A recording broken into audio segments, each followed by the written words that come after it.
Boa noite, pessoal.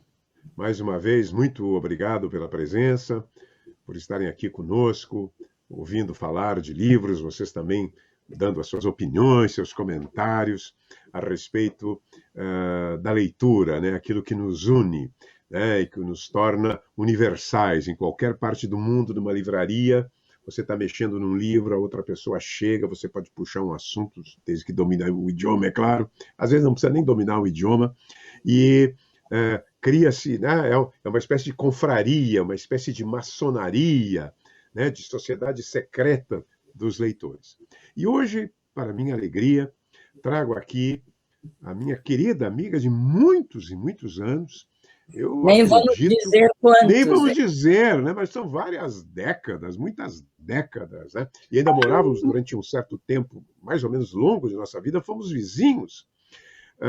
Professora, escritora, pesquisadora A1 do CNPq, Zilá Ber. A Zilá é originalmente professora formada em letras, tornou-se professora de língua e literatura francesa, fez mestrado na URGS, naquelas primeiras turmas, primeiro mestrado que tivemos na URGS. Depois ela fez doutorado na USP, depois fez N cursos, né, N pós-doutorados, né, e tornou-se uma especialista não só em literatura francesa, ela tornou-se especialista em literatura do Canadá, especialmente do Canadá francês, do Quebec, uma das grandes especialistas, se interessou vivamente por literatura antilhana. Eu lembro que aí, me corrija, aí pelo fim dos 80, e lá, eu era editor eu era diretor da editora da URSS e publicamos um autor haitiano, Isso, né? Etienne, era Louis Etienne, Etienne era o sobrenome dele. Etienne. Eu me lembro que era o Etienne, estava ali, um livro muito pungente, né? Um livro sobre a opressão das mulheres, trazia a temática, digamos, um pouco da negritude, mas sobremodo da opressão, que era uma coisa que não era tão comum naquele momento. O livro rapidamente esgotou. Boa noite, professor Agnaldo Severino, da UFSM, professor de física e notável leitor.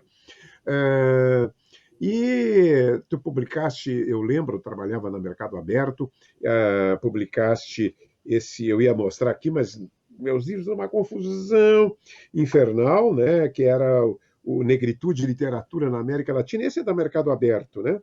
Isso. E a persistência. E recentemente publicaste, eu confesso que não li ainda, eu estou em dívida aqui com os meus convidados, porque como eu faço 2 lives por semana, e ainda tenho meus compromissos, né? Ainda algumas aulas e compromissos aqui na secretaria, na coordenação, eu estou correndo atrás da máquina, mas esse aqui é um livro que entrou diretamente, porque me parece muito interessante esse assunto da memória, né? Da recuperação do passado, de alguma forma de presentificá-lo. Tanto é que tu tens um outro livro. Esse aqui, A Persistência da Memória, saiu pela Besouro Box. Não tem ele aí, né, na frente para nos mostrar? Tem? Querido lá, editor Marquinho, da Besouro Box, A Persistência da Memória. Depois nós vamos falar um pouco também desses livros, desses teus 2 últimos livros, porque são os teus estudos no momento. E o outro é por uma estética dos vestígios, onde, usando, digamos assim, o sistema de teoria, o sistema teórico, as ideias do Benjamin, tu procuras recompor, né? Recompor silêncios, né? De alguma forma fazer com que os silêncios adquiram fala, né? Adquiram consistência, né? Porque o silêncio ele pode se dissolver para sempre, né? Ele pode se diluir e é preciso trazê-lo à tona, né? Porque ali estão as histórias das pessoas que, por uma ou outra razão, mas geralmente por circunstâncias sociais, não puderam se expressar, né? No caso, acredito que sejam mulheres, né? Negros, né? Um mundo que depois, sobre qual tu vai nos falar. Muito obrigado por ter, em primeiro lugar, agora já falei tudo isso, muito obrigado por ter aceito o convite, por estar aqui hoje, professora Zilá Ber, né, que muita gente conhece. Boa noite, Sérgio. Boa noite a todos que estão nos ouvindo e que vão ouvir depois, né? Porque o vídeo fica no teu site, que eu já aproveitei bastante de entrevistas que tu fizeste. Não, a alegria toda minha, eu sempre pensava, olha, um dia eu acho que eu vou ser convidada pelo Sérgio. É que eu não tinha eu tinha perdido o teu telefone e ninguém tinha. Aí, como é que eu descobri? Aí alguém me disse, mas vai no teu amigo dela no Face, vai, pede, porque eu não uso aquelas mensagens do Face, eu não uso, não leio, peço até desculpas. Muita gente me manda mensagem, eu me esqueço de olhar. Eu tô velhinho, eu tô meio caduco. A gente não pode dar conta de tudo, não dá. E aí, aí eu digo, e aí mandei para a Zilá semana passada e ela atendeu, eu fiquei surpreso e me deu o telefone, que não era mais o que eu tinha de Priscas Eras. Zilá, vamos começar aqui falando da tua. Porque esse é um programa sobre como se constitui um leitor. Né? Como é que se forma, mas como se forma, como se consolida, quais são os caminhos que os leitores, né, induzidos por N circunstâncias da vida, acabam indo numa direção, em outra direção. Né? Na tua casa, tua família, havia leitores? Havia digamos assim, uma certa pressão para a leitura quando tu eras menina? Olha, eu queria, desde que eu recebi o teu convite, que foi no fim da semana passada, eu fiquei pensando um pouco nisso tudo, né? E da questão da importância da leitura, que é determinante para a carreira, para a vida da gente, né? Então, eu penso que, no meu caso, a leitura foi que me abriu as portas e o meu desejo de fazer letras, né, veio disso. Bom, na minha casa, a minha mãe era professora primária, meu pai era oculista, era médico. E o que se comprava na época era a enciclopédia Barça completa, o Auditório da Juventude completo, né, que a gente ia indo. E de uma hora terminava, mas tivemos a sorte, o meu irmão e eu, de abrir do lado, porque eu morava no edifício Dom Feliciano, número 56, na frente da praça, e na esquina, onde hoje tem um edifício que eu acho que até houve um cursinho teu. Sim, ali. o Unificado teve lá, no tempo que eu trabalhei no Unificado. Ali funcionou uma biblioteca pública, que era dirigida, Mas era uma casa? Era uma casa lindíssima, que quando foi destruída, nós chorávamos, assim, e depois demoliram para fazer aquele edifício que é bem feinho até, né? Bom, mas ali, e a sorte foi que a diretora era a Lucília Minsen, que depois ela virou nome de biblioteca, né? A biblioteca hoje da Casa Quintana leva o nome dela. Então, uma pessoa dotada com as crianças, e como era do lado, não tinha nem que atravessar a rua, meu irmão e eu fomos o primeiro sócio número 1 e número 2 da biblioteca. E teve um dia, depois de passado alguns meses, e tudo, que ela chamou a minha mãe e disse, olha, eu não vou mais ter livro, porque eles leram tudo. Eles já levaram todos os livros que a gente tinha. Então, eu me lembro aí do meu encontro, né, com Monteiro Lobato, com as redações de Narizinho, com o conto A Negrinha, que depois veio a ser contestado mais tarde. Eu nem sabia que eu ia trafegar por essa área. E também uma coisa bem esdrúxula para a época, porque era mais uma leitura de meninos, que era do Karl May, Os Winnetou. Tu leste o Karl May? Índio ali, americano, que não tinha TV para ver os índios, então... Sim, ele que não sabia nada, era o alemão, né? É, o Karl May, que era um alemão, Ah, engraçadíssimo isso, né? E tem é. até um cineasta canadense que fez um filme sobre esse Karl May, porque até hoje na Alemanha se fazem filmes de índios, e são os encontros dos alemães, todos se vestem com aquelas roupas dos índios americanos. Então, ele fez, É, achou assim, uma apropriação, né, de uma coisa cultural das Américas que esse autor alemão trouxe, mas eu achava aquilo sabe que eu, sensacional. não, eu também li muito, cara, mas gosto muito e tenho lembrança, mas há uns anos atrás eu li perplexo que um grande leitor que leu e releu, quer dizer, até monstros gostavam de Karl Marx, foi o Adolf Hitler. Hitler, que era um leitor, mas ele Inclusive, adorava. esse cineasta marca isso, né? Uhum. Ele Ah, tem uma é. passagem que ele Uhum. entrevista as pessoas e diz, é verdade. Ele disse, pois é, mas nós aqui gostamos é de índios, assim, nós Claro. gostamos de ver aquelas pessoas todas vestidas de índio, aquela coisa da natureza. Uhum. Então, eles têm um público até hoje seduzido Uhum. por aquele imaginário americano que ele Uhum. trouxe, né? Tem um livro, deixa eu te falar, tem um livro maravilhoso, saiu tradução em português há alguns anos atrás, do filósofo espanhol Fernando Savater, que esteve aqui no Fronteiras de Pensamento, até fui eu que batalhei muito para que ele viesse, porque ele fala de literatura, filosofia, chamada Infância Recuperada, e onde ele mostra como esses livros, ele pega o Tarzan, como esses livros têm um valor ético para as crianças. É curioso, porque não é bem aquilo que a gente imaginava, né? Mas, então tá ótimo, leste o Foi Karl essa Marx. E o Tesouro da Juventude também, que maravilha. Todo mundo que todo tinha mundo classe lia, média comprava a coleção, né? e tudo encadernado, assim, muito bonito, tinha que voltar para a prateleira Uhum, depois, assim, uhum. arrumadinho.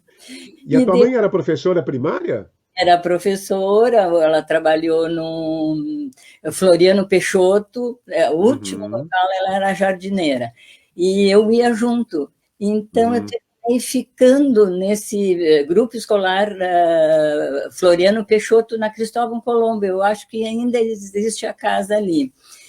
E fiquei, mas sabe que desta fase assim do meu letramento eu não me lembro de que tenha tido alguma professora que me uhum, uhum. emocionasse muito ali em função da leitura.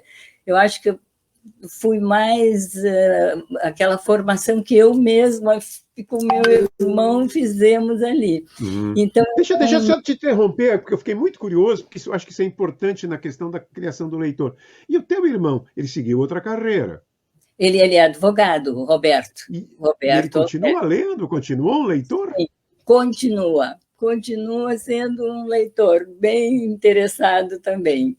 Aí eu Uhum, fiquei até o quarto ano ali nesse colégio e a minha mãe teve a ideia, como tinha o admissão, né, aquele famoso exame de famoso, que todo mundo admissão tinha que para fazer. passar para o quinto ano, ela disse, não, quem sabe agora tu vais para o Bom Conselho, que é um colégio, assim, né, que já na época era um colégio muito prestigiado, né? E ali nesse colégio eu tive uma experiência que não foi nada boa, que eu fui discriminada por vir de grupo escolar. Quando eu Hum, fazia qualquer pergunta, porque eu era muito participativa na aula e queria perguntar, e elas diziam, de onde tu vieste? Faziam essa pergunta, interrompiam os professores, de onde é mesmo hum, que tu vieste? E elas faziam eu dizer do grupo escolar ah, Floriano Peixoto, como se aquilo fosse me envergonhar, mas as outras ficavam, ela veio de grupo escolar. Então, tudo que eu queria era terminar o ginásio ali e ir para o Júlio de Castilhos, para me reconciliar com o ensino público. Tu uhum, acredita isso? Na quarta acredito. série eu já comecei a pensar, eu vou entrar no Júlio de Castilhos, Uhum. e fui aceita lá, e foi a minha salvação, meu reencontro com os livros, por causa da professora Geneviève Ledy. Não É sei se famosa, famosa Geneviève. professora, que ela, não sei se ela era nascida na França, mas ela de Uhum, pais franceses, enfim, ela era francesa, a mais não poder. E essa professora começou com as leituras, porque naquela época era o clássico, a gente então tinha 6 horas semanais de francês, 6 horas, tinha só as disciplinas humanas, né? E então eu fiz aquele curso embalada pelas leituras que ela ia dando, e aí foi uma grande paixão pelo Montaigne, pelo Michel de Montaigne, que era uma leitura que a gente ainda lia numa versão que não era o francês exatamente como ele, mas era todo com aquela retórica assim, do século XVI, né? Que escreve aqueles ensaios em 1580, a publicação, ele inicia a publicação, né, dos 3 tomos, que ele foi terminar em 1588.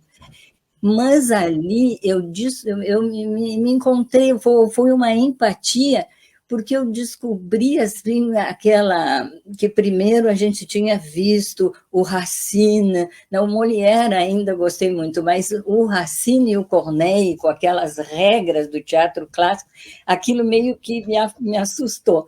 E quando veio Montaigne explicando por que toda a Europa estava errada em chamar os selvagens da América e os canibais, que aquilo era um ato de selvageria, e ele explica aquilo como hoje, muita gente até hoje não entendeu aquilo. Ele disse, não, mas o selvageria é o que faz aqui na Europa, porque eles se matam por causa de religião. E eles lá, eles sacrificam, o canibalismo é um ato ritual.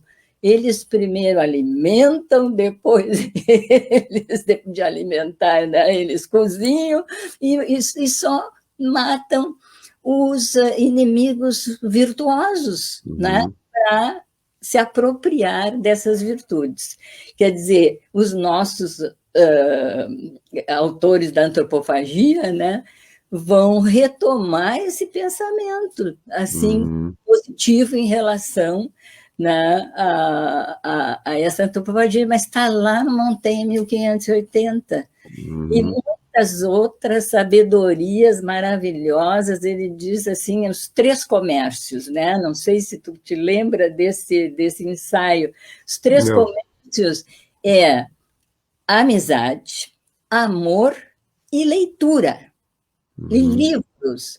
E ele diz, olha, desses 3 o livro sai ganhando, porque livro eu posso ler sozinho, eu não preciso, se eu brigo com o namorado, se eu brigo com o amigo, mas livro não tem, é uma coisa que a gente se completa sozinho. Pois ele diz isso em 1580. Quer dizer, é notável, é um desses autores que dá para levar junto sempre, porque ele mantém uma atualidade incrível, né? Eu acho que a gente até já podia pegar essa dica tua aí, já que vem a Feira do Livro, gente, vamos ter a Feira do Livro agora real, no mundo real, né? Vai ser real, que maravilha! Vai ser real. Claro que os eventos não, né? Só os autógrafos vão ser reais.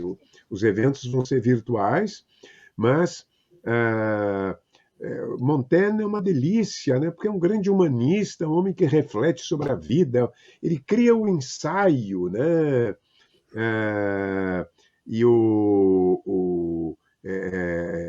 é magnífico, né? É um escritor magnífico. Eu acho que tem edições hoje. Eu não sei se ainda tem uma edição que circulava aí, não sei. Eu tenho a edição da Globo. A Globo tinha uma coleção, aquela edição Nobel ou Nobel, né? E publicaram os ensaios.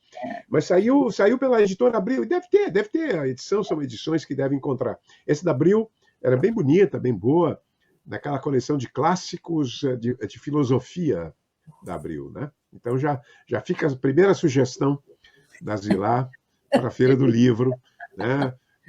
A gente vai ter que ir na praça, né? Eu sei que tem muita gente ainda que está em casa, é o meu caso, mas a gente vai ter que, agora vai dar possível, vamos lá, vai ter aberto, né? Não vai ter aglomeração para a gente comprar livros. Bom, e ainda nesse colégio, no Júlio de Castilhos, os teus colegas eram também, eu suponho que sim, como é que era os teus colegas, a relação com eles, com a leitura, emprestavam livros, como é que era? Olha, tu sabes que pode ser que muita gente não lembra, porque todos pensam que sempre foi um colégio misto. Ele era misto, mas as meninas eram na turno da manhã, e Os os rapazes à rapazes tarde. no turno da Mas à tarde. noite, à noite eu acho que era À um turno, né? À noite, noite, à talvez. noite. Então surgiu um sistema de comunicação. A gente Hum, deixava o bilhetinho naquela classe, porque sabia que à noite ia ter um rapaz ali, na à tarde ia ter um rapaz. tarde, uma noite ia ter um rapaz. E E aí eles se comunicavam. a comunicação era assim. Mas Dionísio chegavam da a ter Silva, uma, olha, uma, uma... um Olha, abraço. Dionísio da Silva Zilac, saudade, nossa linda e sábia colega de pós-graduação, grande autora e professora entusiasmada. Abriu caminhos para muitos. Parabéns pela pauta, Sérgio. Tá, tá? Obrigado, Dionísio. Maria Eunice, boa noite, caros amigos Zilá e Sérgio, a nossa queridíssima Um abraço, Maria Eunice. Eu Maria. fiz uma grande entrevista com a Maria Eunice quando era ainda ao vivo aqui. Ela foi sensacional. Uh, Bom, mas vamos voltar. E as tuas colegas, tinham leitoras também ou era mais ou menos? Olha, eu não lembro muito. Eu sei que, assim,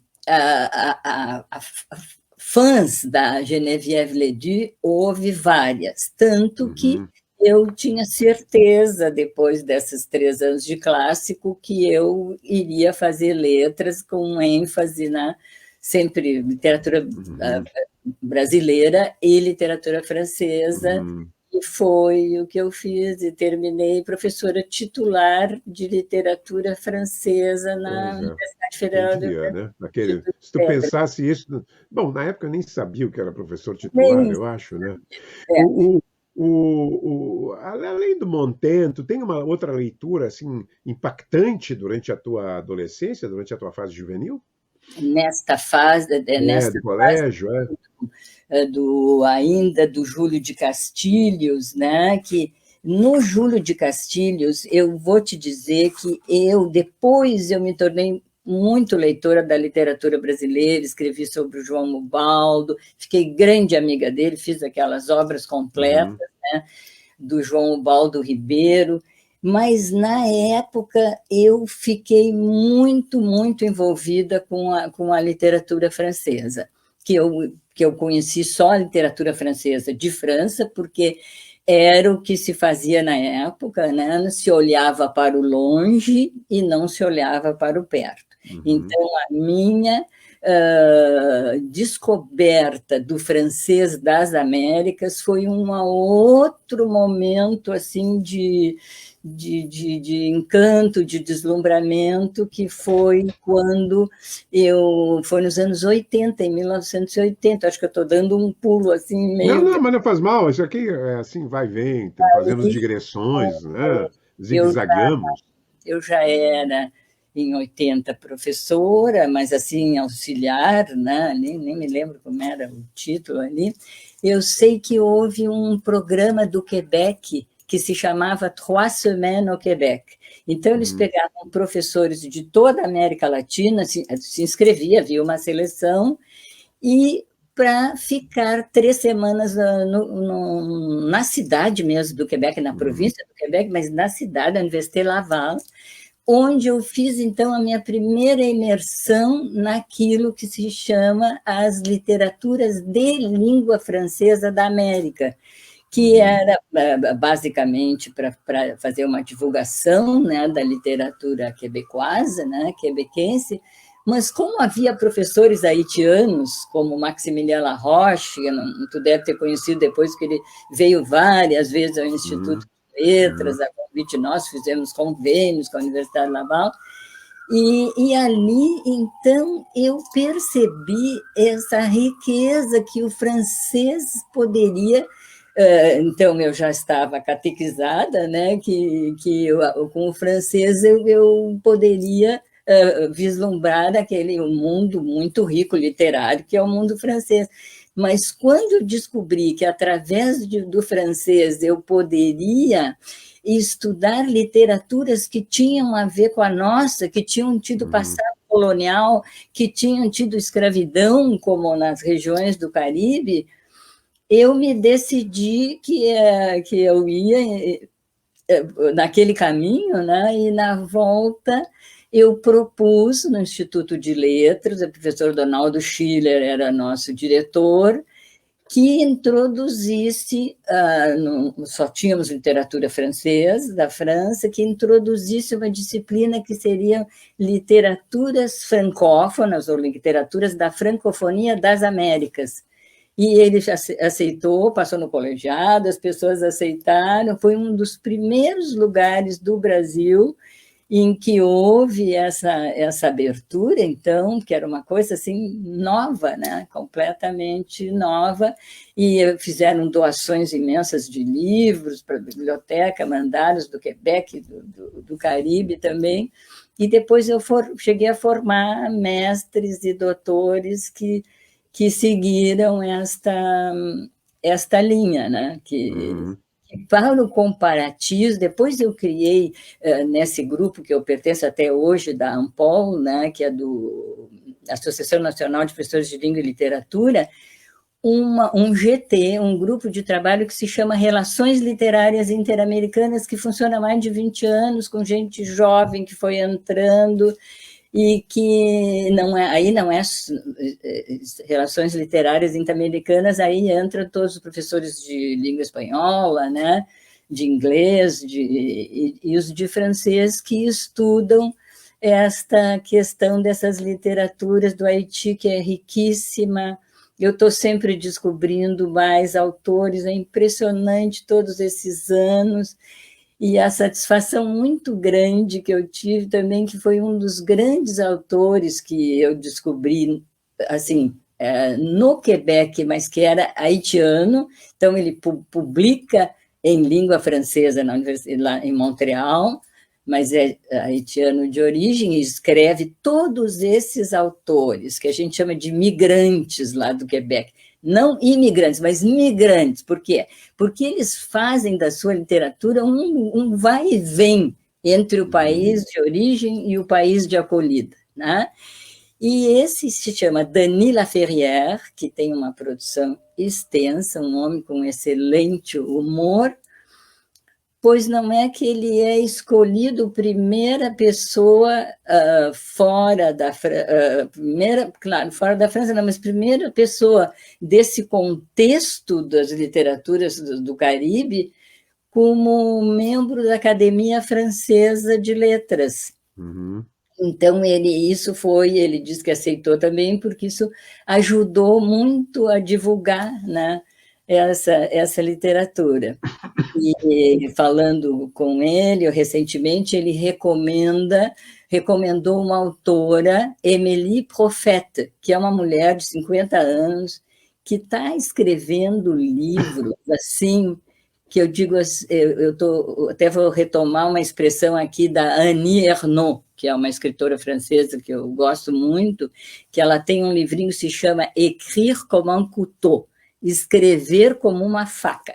E esta mulher haitiana não quis sair do Haiti, como a maioria dos autores, né, que saem pela situação dificílima, né, que a gente sabe de tudo, de fome, de problemas da natureza, né, como catástrofes e terremotos, e mais a violência, a corrupção.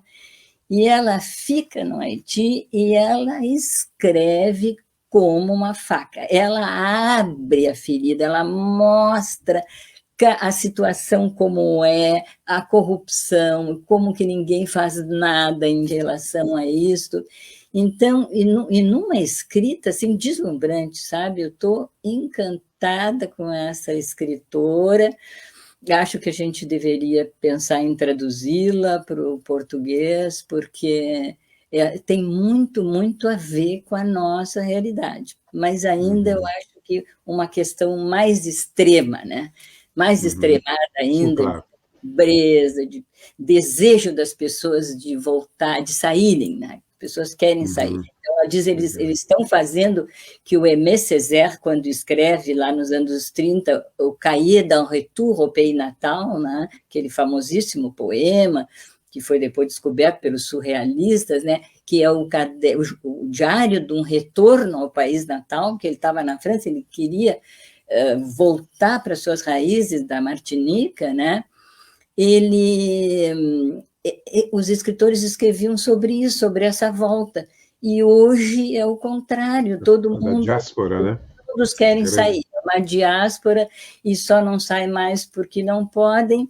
E hoje eu ainda vi num jornal do Quebec uma coisa incrível que o Joe Biden está fazendo, que é botar a cavalaria dentro da água quando os haitianos estão chegando, eles não podem nem pôr o pé na terra firme. Quer dizer, está acontecendo isso ainda hoje, né? Uhum, então, é uma literatura muito interessante, Sérgio, assim, muito. uhum. E eu acho que temos nós também na literatura brasileira muitas escritoras, mulheres que estão escrevendo também com uma faca. Uhum. Vamos voltar, a gente vai fazendo digressões aqui, antes que eu me esqueça, porque eu me esqueço depois.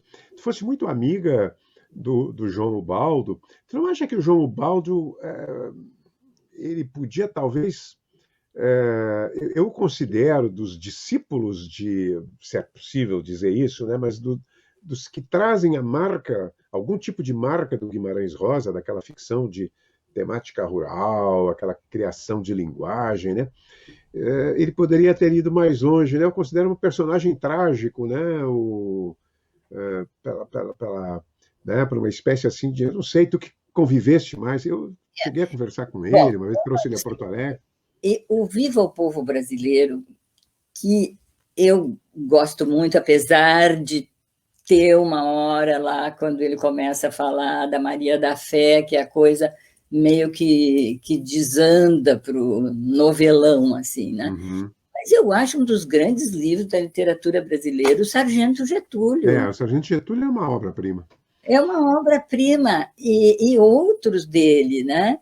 E eu acho que no Viva o Povo ele traz essa fala, né?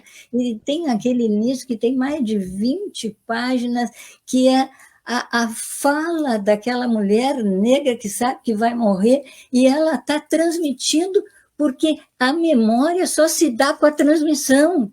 E ele passa transmitindo aquilo do início, tu não entende muito bem, porque são receitas para curar isto, e pedaços de rezas e histórias do senhor que estupra as escravas. Quando tu vê, ela deixa aquilo em legado, é uma herança que ela deixa para que seja aquilo transmitido para os demais, para não morrer aquela experiência. E eu acho que a pessoa que tem, assim, o autor assim, que tem essa capacidade de perceber essa importância, né, da memória, a importância da transmissão como herança cultural, eu vejo muito valor no trabalho. Eu sei que nem todos, né? Mas depois eu acho que os últimos livros já foi mais difícil de atribuir todo esse valor. Ele ficou assim um pouco, quase um escritor, não vou dizer comercial, né? Mas um escritor meio mais descompromissado, né? Nas suas últimas obras. Mas eu concordo, Viva o Povo Brasileiro e Sargento Getúlio, para quem não leu, é um livro um pouquinho difícil. Eu sei que os alunos lá em letras às vezes resistem um pouco por causa da linguagem, né? É uma linguagem, é uma narrativa em primeira pessoa, uma novelinha curta. Mas eu não tenho dúvida em colocá-lo entre os 10 ou 20 melhores textos brasileiros do século passado. Eu tive a audácia de dar esse livro em francês quando eu dei um curso de literatura brasileira na UQAM, Université de Québec, a Montreal. E aí foram várias vezes que eu fui, e na primeira vez eu caí, porque eu tinha que ser os livros em francês, a literatura era brasileira, mas tinha que ser dada em francês, porque eles não sabiam. Já era bastante eles quererem se interessar, né, pela brasileira. E eu dei esse livro em francês, Sergent Getúlio. Olha, sabe que fez muito sucesso essa escolha? Fez mais sucesso acredito. do conto da Clarice Lispector.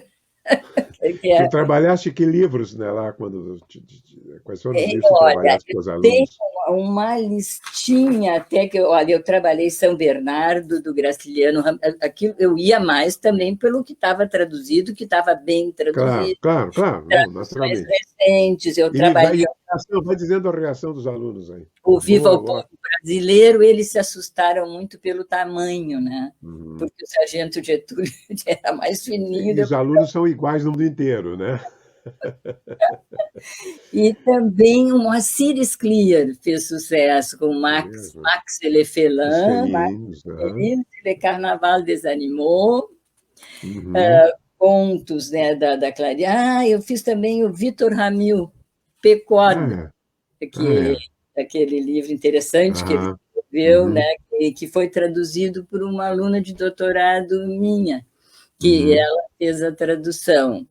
E também, olha, um que tu não vai acreditar, que eu acho que é um autor que tu gosta muito, que é o José Cândido de Carvalho, o Ah, é, é. Coronel Pois é. o Como é que era a tradução? É coronel e quê? Coronel, ele é loup-garou. Ah, Loup-garou é o Garro. lobisomem, Ah.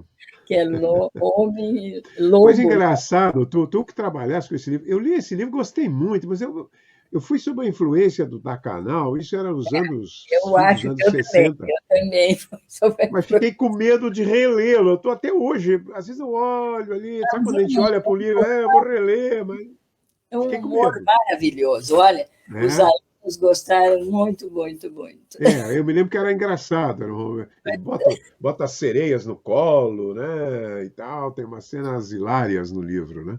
É, Sim, é, já seria diferente, né? uhum, Tem muito mais coisa traduzida e tal, mas isso foi lá nos anos 90, né? uhum.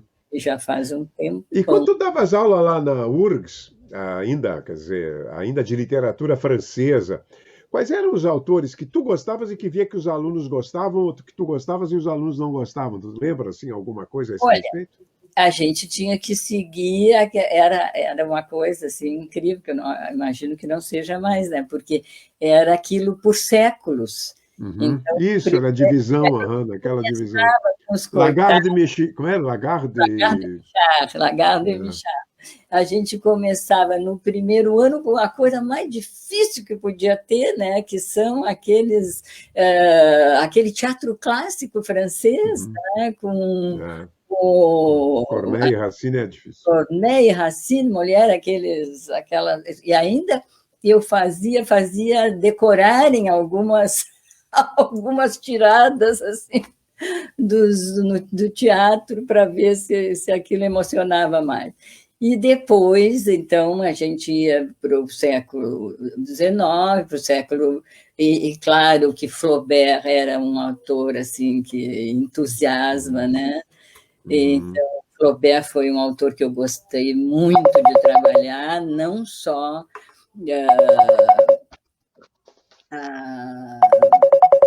É aqui? Não, estou tocando, acho que é o meu telefone aqui, talvez, não sei se é o meu. Eu Não estou sei. ouvindo um telefone aqui, mas não é. É, Não, eu não é. não Eu sei. acho que é. Eu acho que é teu, mas tá. É, É, aqui chamada. Tá, meu telefone até tirei. Bom, tá. então, então Falavas do Flaubert?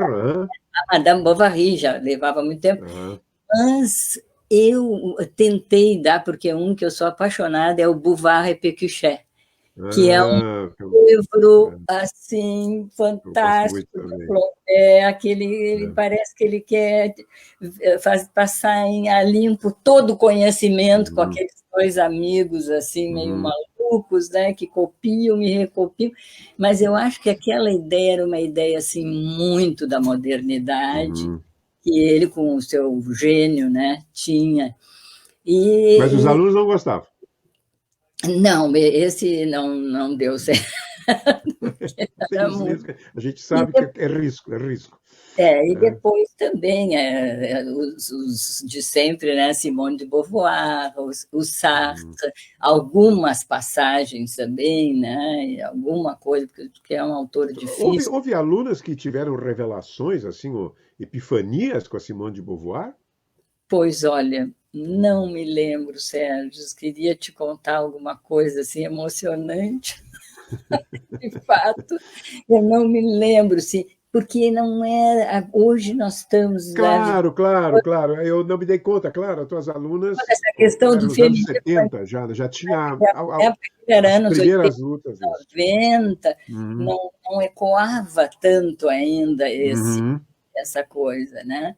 E é, depois também a Marguerite Yourcenar, bom, aquelas memórias de Adriano, que aquele são lindas. quem E o conseguia ler o uhum, livro todo, porque também é um livro, em francês, é um livro uhum, também, assim, exigente, né? é, Que exige da gente a volta e pesquisar aqueles personagens todos, né? uhum, Aquela erudição imensa, né? uhum, Da Marguerite Yourcenar. uhum. Quando tu davas aula de francês, já entraram em moda a Marguerite Duras? Ou ainda não? Sim, era moda. Mas a Marguerite Duras era muito a professora Maria Luísa Berwanger da Silva, que Ah, Maria Luísa, minha querida era amiga. Aham. apaixonada, então ficava mais com ela, né? E o professor Nais Uhum, era muito também mais da poesia, né? O professor uhum, Inácio Nais, que era um professor muito culto também, um colega uhum. admirável, o professor Nais, eu tenho muita saudade até hoje dele. Um Foi tradutor maravilhoso, uhum. minucioso para o português, era E uma uma. pessoa de uma educação, né, de uma delicadeza no trato, né, que é raro, É, nós né, acompanhamos encontrar. até o fim, depois a doença dele, a gente Uhum, visitava, que ele teve problemas, né, da pé, perdeu uma uhum, perna, mas era uma pessoa muito humana, assim. uhum. E tu, nesse período aí, nesses anos, antes de te deparar com essa literatura que te fascinou, né, essa literatura antiliana, essa literatura também da negritude, essa literatura do Quebec, tiveste algo nesse período assim, aqueles livros que te tocaram profundamente? Teve assim algum livro que te marcou, te deixou abalada, né? Te deixou em estado de transe? Teve algum livro nesses Esse períodos aí? do caribenho, Não, não, antes disso, quando tu estavas na faculdade ainda dando literatura francesa, não sim, precisa ser literatura francesa, estou dizendo assim, livros que, quando tu começou a tua carreira como professora na universidade, tinham te abalado ou te abalado antes também? Abalado no mas bom eu sentido, acho ou no mal?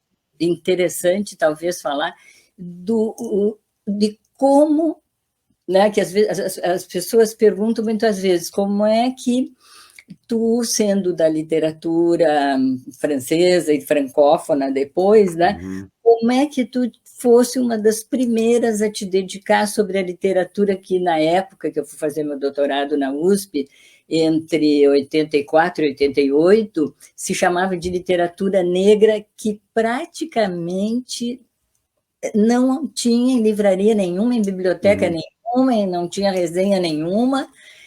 Então, e eu só me interessei por isso por causa das minhas leituras dessa literatura haitiana e também da uhum, Martinica, né, e desse mundo francófono, né, do Caribe, dessa literatura que se chama também caribenha ou antiesa, né?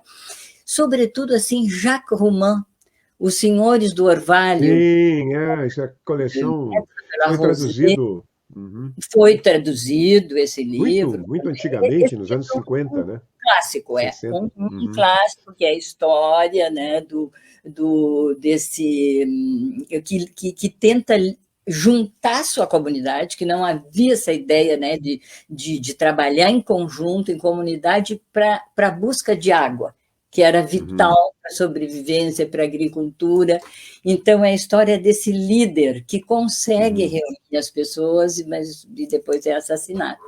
Então, este livro, mais o Cahiers d'un Retour au Pays Natal, né, do Aimé Césaire, e muitas também mulheres antilianas, como a Maryse Condé, que é também uma grande autora, isso tudo me levou a pensar, porque aí eu tinha feito o meu mestrado aqui no Instituto de Letras, que foi um mestrado também que eu agradeço assim, muito de ter, nesse mestrado, entrado em contato com os autores sul-riograndenses.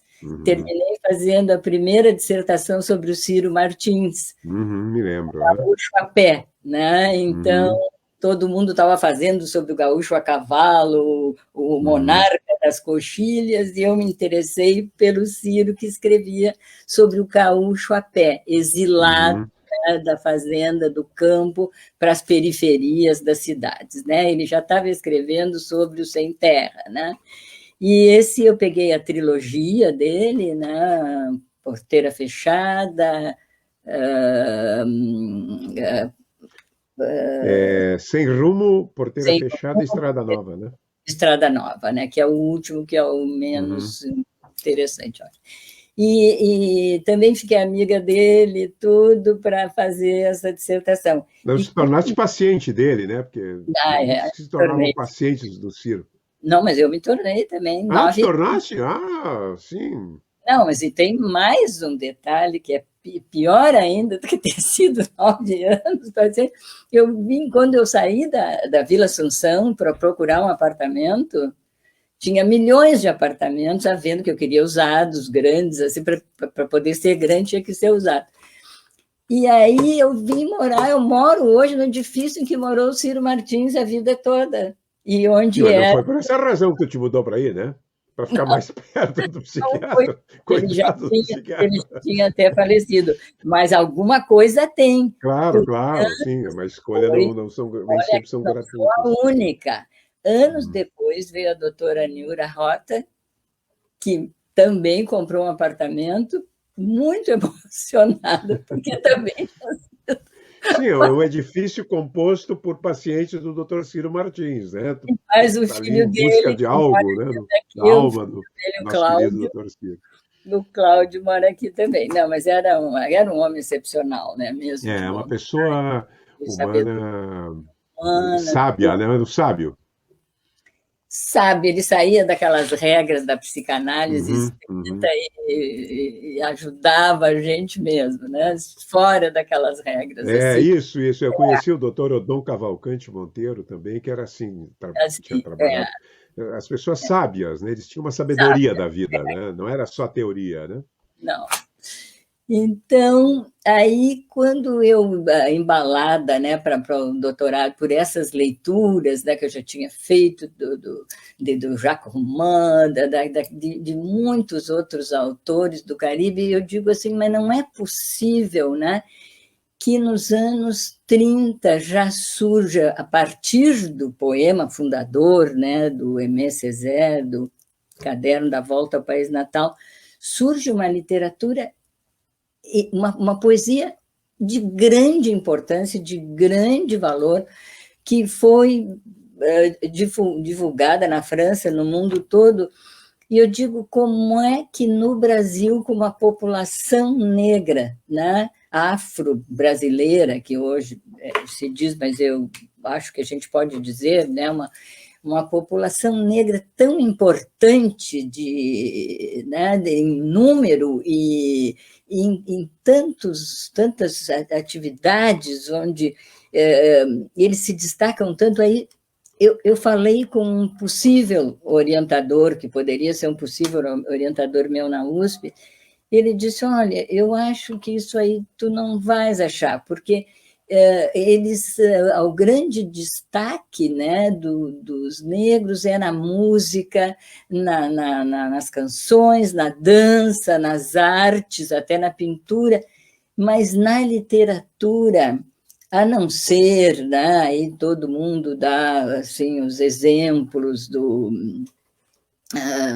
de um que outro, né, poeta que tinha se destacado, e eu resolvi averiguar. Eu terminei encontrando um orientador que aceitou, porque ele era da área do francês também, e ele achava que se eu pegasse como paradigma, né, a formação de uma poesia francesa no espectro lá do Caribe e então, essas literaturas de língua francesa dessa região, que eu poderia tentar entrevistar, chamar pessoas e pedir, avisar que eu estava buscando material para escrever isso, e foi o que eu fiz. E encontrei muita coisa, e deu origem a este livro, né, que tu mencionaste, eu acho, no início, que é Negritude e Literatura na América Latina.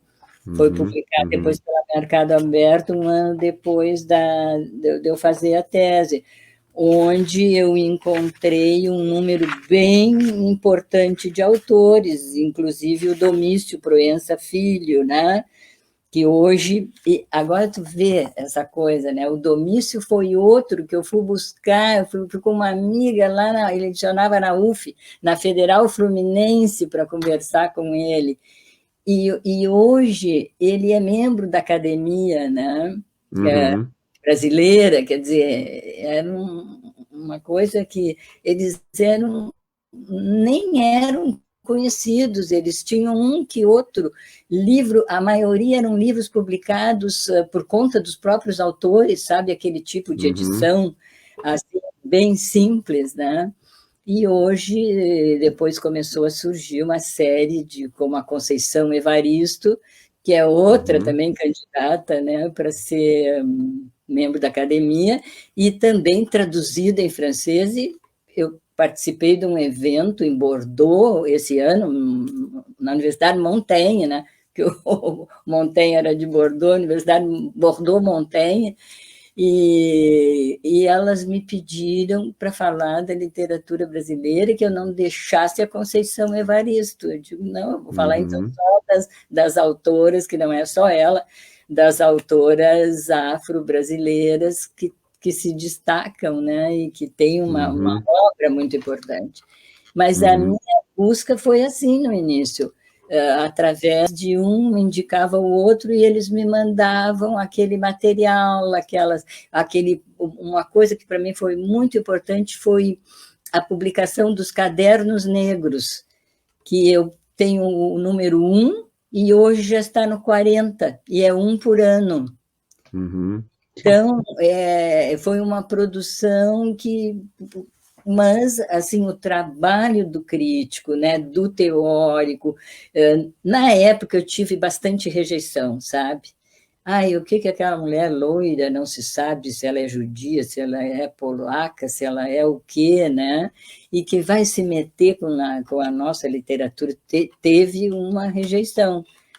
E eu falei com o meu orientador, ele disse, olha, nós vamos fazer ciência aqui, nós vamos tentar fazer o estudo, como deve ser feito, né? E comparativo, era muito interessante essa perspectiva, Sérgio, porque, assim como na literatura do Rio Grande do Sul se estudava praticamente aqueles autores consagrados, que eram os do Gaúcho a Cavalo, né? Na literatura comparada, só se estudava a comparação com a França, e aí tinha aquele execrável termo que era influência. O autor Machado de Assis sofreu influência do fulano, né? Todos os outros, era tudo que eles eram autores porque tinham sofrido influência dos grandes autores, das grandes, entre aspas, literatura portuguesa, espanhola, francesa. E a gente disse assim, bom, mas eu não vou, eu vou mudar de comparante, eu vou fazer um diálogo interamericano, né? Eu quero comparar com essa literatura que emerge também de um passado escravista, de um passado colonial. Então, eu não caí nesta coisa que era uma coisa que a literatura comparada teve que resolver, né? E graças a Deus resolveu, né? E criando assim, então, uma nova abertura para a literatura comparada também, que é pensarmos numa relação inter e transamericana. Eu prefiro transamericana, porque o trans é muito mais rico do que o inter, né? Porque o trans não é só que tu estuda um, estuda outro e tira uma síntese, no trans tu estuda aquilo que se cria para além, né? daquilo que está em presença, né? Surgem elementos culturais novos.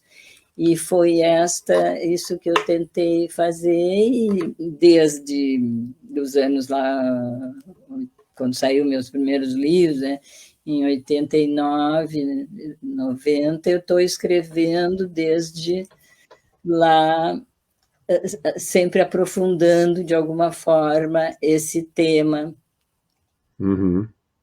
É um tema candente, né? Um tema que está muito se disseminou, né? Como uma. E, aliás, eu tenho a impressão, eu queria que tu me falasse desses teus dois últimos livros, A Persistência da Memória, né? Que saiu aqui pela Besouro Box, e por uma estética dos vestígios, que é centrada digamos assim, em percepções do Benjamin. Esse centrado nas percepções do Benjamin, o que tu está tratando aí? Sim, isso foi então outra virada, né? Que foi depois de aposentada na URGS, eu fui chamada então para colaborar. Na época ainda era um mestrado em memória social e bens culturais, depois então se tornou um programa, hoje é um programa de pós-graduação com mestrado e doutorado da Universidade La Salle, né? Que também na época não era universidade, era centro universitário. Eu me comprometi assim por 2 anos e estou lá há 14 anos. Puxa.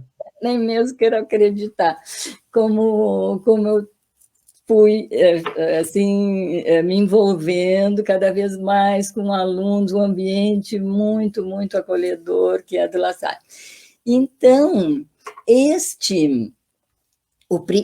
aí então é o meu reencontro, porque todo professor de literatura tem nos autores da memória um eixo muito importante também, né, de comparação. Então, esses autores que a gente já lia, como Paul Ricoeur, né, eu fui me aprofundando bastante nos teóricos da memória, como desde o Bergson, o Maurice Halbach, a Leida Assmann, que tem um livro interessantíssimo sobre os espaços de recordação, e também a Jeanne-Marie Gagneban, que é professora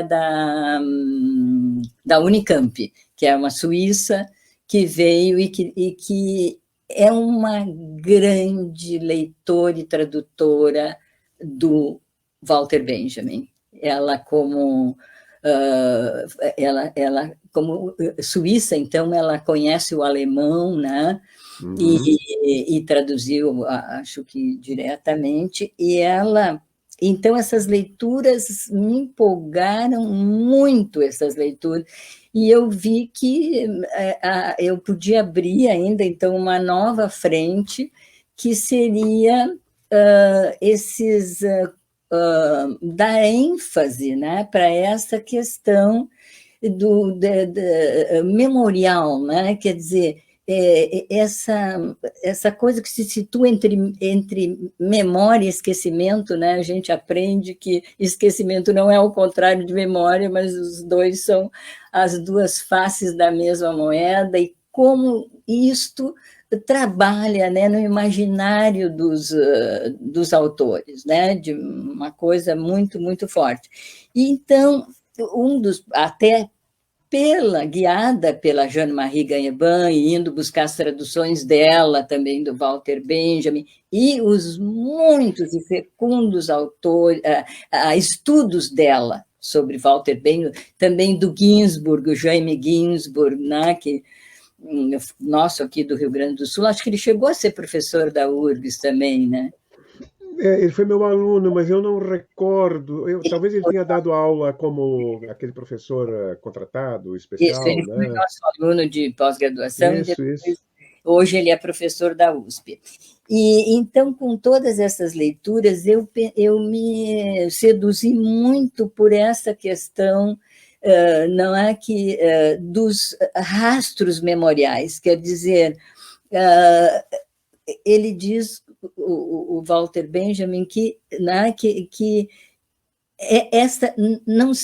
a gente não chega propriamente, né, na origem dessa questão da memória, a não ser prestando atenção nos vestígios, porque os vestígios e os rastros são aquilo que as elites desprezam, né? Constroem a sua história baseado nos grandes fatos, né? Naqueles fatos de vitórias, né? Mas e onde é que ficam aqueles, né? Como os judeus e como no Brasil os escravos, onde é que ficam aqueles que deixaram apenas marcas, apenas vestígios da sua passagem, né? E como é possível, então ele dá muitos exemplos de que aqueles rastros falam, aqueles rastros têm significância, e a partir daí eu estudei muitos autores da literatura afro-brasileira que vão puxar os fios da memória, que é a expressão que usa o Maurice Halbwachs, a partir de vestígios. E uma dessas autoras, assim, que eu sou muito fã, não sei se tantos conhecem, que é a Ana Maria Gonçalves. Uhum. Ela tem aquele livro, Um Defeito de Cor, que é um livro de 950 páginas, em que ela é a primeira vez que a história, não do negro, mas da mulher negra, de como que chega uma escrava negra, e é uma história da mulher no regime da escravidão contada do ponto de vista da escrava, essa que sobrevive na travessia, tendo morrido a mãe e a avó, e como ela sobrevive. Dizem, né, que ela seria a Luísa Maim, né, que seria essa história da Luísa Maim, que foi uma grande guerreira, né, participando da Guerra dos Malês, e mãe do Luiz Gama, o primeiro poeta negro. Quer dizer, ela pegou um filão assim belíssimo, né? Porque ao mesmo tempo ela vai falar dessa heroína negra de que tanto se apagaram, de tal maneira se apagaram essa presença dela, né? Ou pacificaram esses vestígios, que ela se confunde, né, entre mito e história, e o próprio Luiz Gama também tem muito que não se sabe tanto da sua biografia. E esse Um Defeito de Cor é um trecho de um verso do Luiz Gama. Então, porque ele diz assim que para o negro até a cor é um defeito, né? Ele parte disso aí. Então, quer dizer que a Ana Maria Gonçalves, ela parte dos rastros, ela parte de pouquíssima coisa, inclusive ela cria assim, um efeito ficcional, que é alguma coisa bem comum também em literatura francesa também, que ela parte da ideia de que ela começa o livro dizendo que não foi ela que escreveu, que ela encontrou um calhamaço, acho que o Rousseau já fez isso, que ela foi à ilha de Taparica, visitou ali uma família, e a família usava um calhamaço para fazer rascunhos e coisas do outro lado. E ela pede para levar para casa e ler aquilo tudo, e diz que aquele livro é um fruto de uma serendipidade, ou seja, né, ela buscava uma coisa e encontrou outra, né, e encontrou esses vestígios que a levaram a reconstruir a vida da mulher negra no período, em mais de 200 anos que leva a história toda do período escravocrata. Sérgio, nós conversamos muitos conversadores, né? Não, nós estamos... passou ligeiro, né? Chegamos ao nosso tempo limite, já passamos um pouquinho, mas eu agradeço muito, o papo foi super interessante, super foco, um outro foco, né? E esse livro da Ana Maria Gonçalves, que eu confesso também não ter lido, mas já tenho aqui em casa, porque há muitas referências positivas, essa história do Luiz da Gama, que interessa também com você, né? No prefácio, ele foi o primeiro a se apaixonar por essa Uhum. essa mulher. Ela hoje é professora nos Estados Unidos. Ah, é. Eu acho que ela casou É. com um americano, ela é professora Uhum. da universidade, ela é uma mulher muito bonita. É uma mulher Uhum. que veio várias vezes na Feira do Livro, do ano passado ela veio. Puxa vida. É É. uma mulher E a interessante gente não, para nem todo mundo prestou atenção, né? é verdade. É, a gente às vezes tem esses, né, descuidos. Eu sempre costumo terminar o programa oferecendo uma oportunidade para o convidado face à possibilidade de um cataclismo, de um tsunami. Agora eu li hoje uma matéria, não cheguei a entrar, que pode haver tsunamis no Brasil. Eu digo, não, só era os que nos faltava, né? Ah, se eu tivesse nessa condição, puxa, eu vou ir para um lugar, vou ir com o Bruno, teu querido marido, mas eu vou poder, eles vão me dar uma chance, seja quem for, vai me dar uma chance de levar 3 obras completas. Para ter bastante tempo, né? Para ler, quando terminar a terceira, volta para a primeira, porque as grandes obras, elas nunca terminam de ser lidas, né? Elas sempre oferecem novas perspectivas a cada nova leitura. Que obras completas tu levaria? Olha, eu, como eu mencionei aqui, então eu tenho esse foco inicial com a França, com o Quebec, com o Caribe e com o Brasil, né? Com a literatura brasileira, que eu falei menos, mas que eu tenho muito gosto também. Então, eu acho que da literatura francesa, como eu estou sempre voltando para a recherche, né, para em busca do tempo perdido, e agora com essa coisa dos estudos da memória, eu encontrei no último volume, No Tempo Reencontrado, uma verdadeira teoria da memória, né? Uhum. Então, eu levaria, porque eu tenho feito muitas redescobertas, porque eu acho que poucas pessoas leem também o Proust na sua ordem, né? Vai Uhum. lendo o livro Uhum. depois. Então, eu acho que É, é. eu ia fazer uma leitura de volume por Uhum. volume, né? Embora eu ganhei de uma aluna uma versão atualizadíssima francesa, com todas as revisões, que tem quase 3.000 páginas. Puxa. É uma versão muito boa. Da literatura brasileira, eu levaria esse da Ana Maria Gonçalves, porque Uhum. é um livro assim em que ela narra coisas muitíssimo importantes dessa como é que se constrói essa identidade e essa memória de uma mulher que é arrancada da África, perde a mãe, a avó e é colocada numa senzala, né? Como é que ela rememora a partir do quê, não é? E ela então mostra isto, essa reconstituição, né, identitária, a partir dessa mulher que vai sentir necessidade de conhecer as religiões afro. Então, ela vai conhecer a fundo, ela vai buscar a Gontimé, aquelas sacerdotisas, e vai se apropriar daquilo para ter um lastro para construir sua identidade. Então, acho que releria com muito prazer. E das literaturas do francês, francófonas, né, do Caribe, do Quebec, eu pegaria esse que é o escritor do Entelugar, que é o Denis Laferrière, que tem uma obra imensa de mais de 30 livros e que escreve sempre nesse vai e vem entre o Quebec e o Haiti, e que tem assim também livros muito, muito estimulantes, como ele reescreve, por exemplo, o Cahiers d'un Retour, ele vai escrever o Enigma da Volta, né? Uhum. E um dos primeiros livros dele, que é muito engraçado, que todo mundo acha muita graça, que se chama assim, Comment faire l'amour avec un nègre sans se fatiguer. Como fazer amor com um negro sem se cansar. Uhum.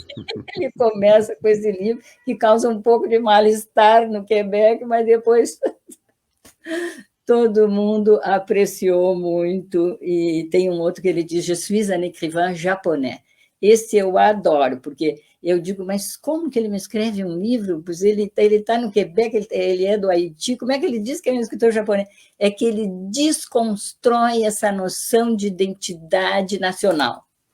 E não tem nada a ver, o escritor não é isso ou aquilo, o francês, nem ele, o escritor é aquele... Eu posso dizer que eu sou um escritor japonês e continuar escrevendo isso que eu estou escrevendo sempre, né?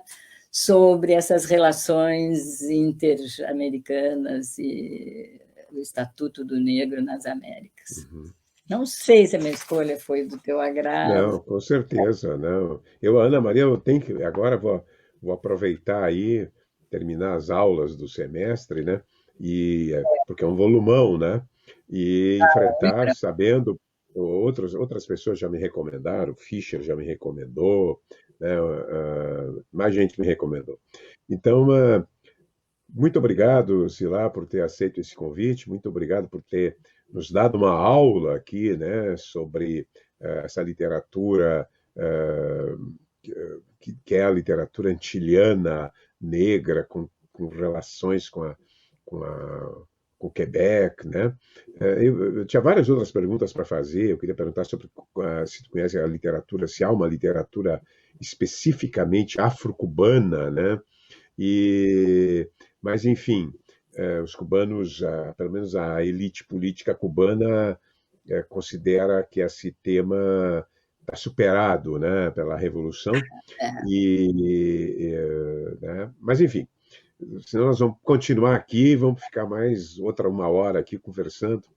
Muito obrigado mesmo por ter feito.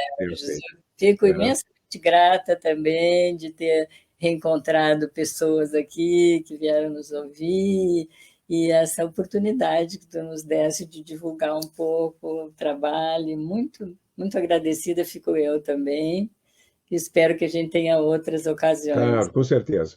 Nessa sexta-feira, no Memória Viva, eu tenho os voluntários do martírio, né? Os voluntários do martírio são os meus filhos, que eu obrigo a trabalhar quando falta, né? O Vicente, que faz aqui a nossa cobertura aqui na transmissão, e o Pedro, quando falta agora, ia ter um evento nessa sexta-feira, na última hora, infelizmente, o autor não pode, o convidado não pôde, então eu transferi e vamos falar sobre Manuel Bandeira, um poeta absolutamente maravilhoso, né? Um poeta extraordinário. O Otto Maria Carpo, na história na pequena bibliografia da literatura brasileira, ele diz assim, Carlos Drummond de Andrade, ele faz a bibliografia dos autores e escreve 5 linhas sobre cada um. Sobre Drummond, termina ele, é o maior poeta da literatura brasileira em todos os tempos. Afirmativa peremptória de Otto Maria Carpo, né? O homem que leu todos os livros do mundo. Aí, eu já vi essa frase. Voltei umas páginas atrás. Manuel Bandeira é o maior poeta da literatura brasileira de todos os tempos. Porque o maior poeta da literatura brasileira de todos os tempos seriam 2, né? Manuel Bandeira e Drummond. E eu convidei o Pedro, que é um excelente leitor de poesia, e nós vamos falar a respeito dessa poesia divina, né? Essa poesia suprema. Não é por estar na tua presença, mas é uma pessoa adorável. Ele já foi debatedor numa feira do livro, de uma apresentação minha. Ele é bem educadinho. E, claro, é o voluntário do martírio. Faltou, chama, te vira, não vai deixar teu pai na mãe, né? Na mão? Opa, na mãe? Não, nada, minha mãe já morreu.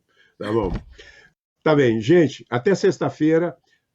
E na quarta-feira que vem, Ronald Augusto, poeta, filósofo, né? Uma das vozes dessa literatura ele faz afro-brasileira. Eu também fico em dúvida. Antologia que eu fiz também. Ele está aí nessa antologia. Ele é muito bom. Brasileira, que foi publicada pela editora Masa de Belo Horizonte. Perfeito. Olha, mais uma indicação aí. Vamos abrindo as burras, vamos abrindo as bolsas, vamos abrir os baús com moedas preciosas, moedas de ouro, porque a Feira do Livro vem aí. Boa noite, gente. Até sexta-feira. Obrigado, Zilá. Beijão. Tchau.